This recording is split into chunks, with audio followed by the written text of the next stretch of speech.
Thirikari ya kaunti ya Embu unyitaniri-ini na kambuni ya Jambopay nĩrĩkĩtie gũthundũra mutambo wa kĩrĩu ũrĩa ũgũkorwo ũgĩtũmĩka gwethana na andũ arĩa mangikorwo magĩcirĩrio gũkorwo manyitĩtwo nĩ mũrimũ wa COVID-19.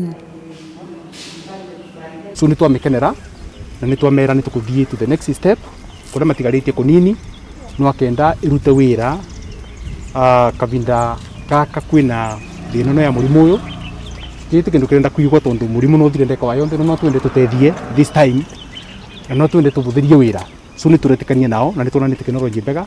Akiaria hindi ya kwamũkĩra mutambo ũyũ munini wa gavana kaunti ya Embu David Kariuki augĩte mutambo ũyũ nĩ ũgũkorwo ũkĩmateithĩrĩria na njĩra nene harĩ kũhukia mũrimũ wa COVID-19 kuona ũgũkorwo ũgĩethana na arĩa othe mahutanĩtie na mũrwaru wa homa ĩno na njĩra ya naihenya.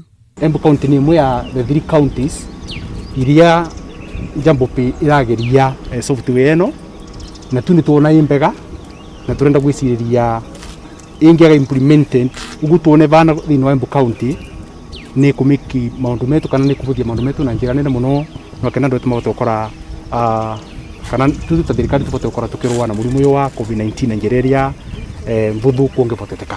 Michael Omaria umwe wa aruti a wĩra kambuni-inĩ ya Jambopay augĩte mutambo ũyũ no ũgũkorwo ũgĩthũrima ũgima wa mwĩrĩ wa arĩa mararigitwo homa ĩno ũndũ ũmwe na arĩa maigĩtwo keheri-inĩ.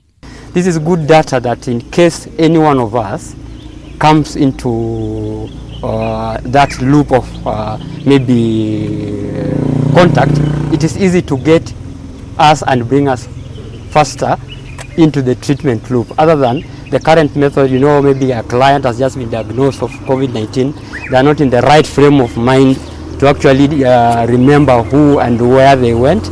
Mũrũgamĩrĩri wa mĩhang'o rũhonge-inĩ rwa ũgima wa mwĩrĩ kaunti-inĩ ĩno Rosaline Kauge augĩte andũ 145 arĩa maraigĩtwo keheri-inĩ marĩkĩtie kũrekererio thutha wa kuonekana matarĩ na dalili cia COVID-19.